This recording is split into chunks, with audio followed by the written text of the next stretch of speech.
नमस्कार, the voice news से मैं प्रगति सिंह, जहां प्रतिदिन हम बताते हैं आपके आसपास की जुड़ी घटनाओं के बारे में, जिसका है सीधे जनता से सरोकार। एक नजर आज की सुर्खियों पर। वापी तालुका में नई बिजली आपूर्ति सुविधाओं की स्थापना के लिए 66 केवी चला और छीरी सब स्टेशनों का भूमि पूजन ऊर्जा मंत्री कनुभाई देसाई के हाथों संपन्न हुआ। इन दोनों सब स्टेशनों के निर्माण पर कुल 21.66 करोड़ की लागत आएगी। चला सब स्टेशन के लिए 10.48 करोड़ और छीरी सब स्टेशन के लिए 11.18 करोड़ खर्च किए जाएंगे। साथ ही संबंधित अंडरग्राउंड केबल लाइन के लिए 20.27 करोड़ की लागत लगेगी। चला सब स्टेशन की स्थापित क्षमता 40 MVA होगी, जिसमें 11 केवी के 6 फीडरों के माध्यम से बिजली का वितरण किया जाएगा। छीरी सब स्टेशन में भी 40 MVA क्षमता होगी और 5 फीडर कार्यरत होंगे। इन दोनों सब स्टेशनों के संचालन से कुल 24,710 बिजली उपभोक्ताओं को गुणवत्तापूर्ण बिजली आपूर्ति सुनिश्चित होगी। इस अवसर पर मंत्री ने अपने वक्तव्य में कहा कि गुजरात पवन ऊर्जा और सौर ऊर्जा उत्पादन में देश में प्रथम स्थान पर है। इन नए सब स्टेशनों के निर्माण से फीडरों की लंबाई कम होगी, T&D लॉस घटेगा और किसानों व उद्योगों को निर्बाध बिजली आपूर्ति मिलेगी। इस अवसर पर जेटको के प्रबंध निदेशक उपेंद्र पांडे, DGVCL के प्रबंध निदेशक योगेश चौधरी और VIA अध्यक्ष सतीश पटेल सहित अन्य प्रमुख लोग उपस्थित थे। यह नए सबस्टेशन बिजली आपूर्ति से जुड़ी समस्याओं को हल करने और क्षेत्र के विकास को गति देने में महत्वपूर्ण योगदान देंगे। Bureau report, the voice news.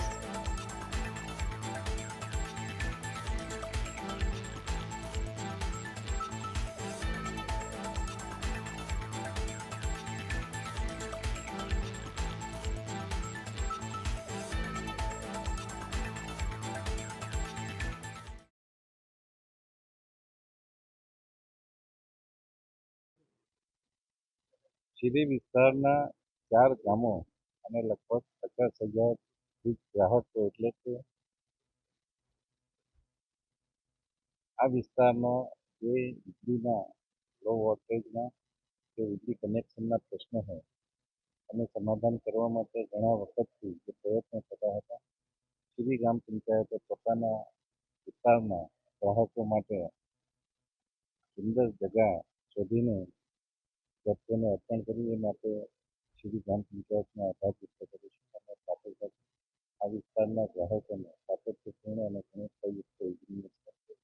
સાથે સાથે આપણે સ્માર્ટ મીટર પણ લગાવવાની જે વાત થઈ છે, સ્માર્ટ મીટર લગાવવાથી કોઈ પણ મીટરની અંદર ટેમ્પરિંગ કરી શકતું નથી અને એના લીધે જે ગ્રાહક છે એને સતત સારી વીજળી મળી રહે છે અને જેટલો વપરાશ કરે છે એટલું જ બિલ ભરવામાં આવે છે અને આ માટેના જે પ્રયત્નો સરકારે અને કેન્દ્ર સરકારે કર્યા છે અને હું ખાસ અભિનંદન આપું છું અને કેન્દ્ર સરકારના આ ગ્રાહક ઉપયોગી કામમાં આપણે સાથ આપીએ એ નંબર સર, રિન્યુએબલ એનર્જીમાં ગુજરાત આગળ વધી રહ્યું છે, કઈ રીતનું આપી છે અને ગુજરાતનો રિન્યુએબલ એનર્જીનો ઇતિહાસ જોઈએ તો આપણા દેશના વર્ષોથી વડાપ્રધાન નામની બધી સૌ પ્રથમવાર ગુજરાતમાં એશિયા ખંડનું પહેલું ક્લાઇમેટ ચેન્જ ડિપાર્ટમેન્ટ શરૂ કર્યું અને એ ક્લાઇમેટ ચેન્જ ડિપાર્ટમેન્ટના 2009માં શરૂ કર્યું અને એ ક્લાઇમેટ ચેન્જ ડિપાર્ટમેન્ટના ભાગરૂપે સૌ પ્રથમ સોલાર પોલિસી 2009માં જાહેર અને સોલાર ઉર્જાનો સૌ પ્રથમ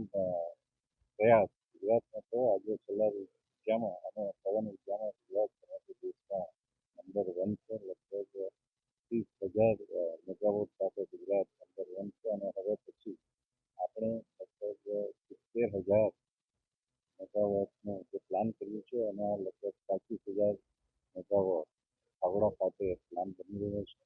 2027 સુધીમાં લગભગ આપણે 13,000 મેગાવોટ સુધી પહોંચી ગયું છે। આવા અનેક પ્રયાસો આપણા દેશના યશસ્વી વડાપ્રધાનના માર્ગદર્શન અને ભૂપેન્દ્રભાઈ પટેલ સાહેબની સરકારના જે ગાઈડન્સ જેના હેઠળ થઈ રહ્યા છે, ત્યારે ગુજરાતના નાગરિકોએ ગૌરવ લેવા જેવું કામ થયું છે કે આખા દેશમાં અને સમગ્ર દુનિયામાં ગુજરાત જે કુદરતી વિદ્યા માટે કામ કરી રહ્યું છે એની પ્રશંસા છે।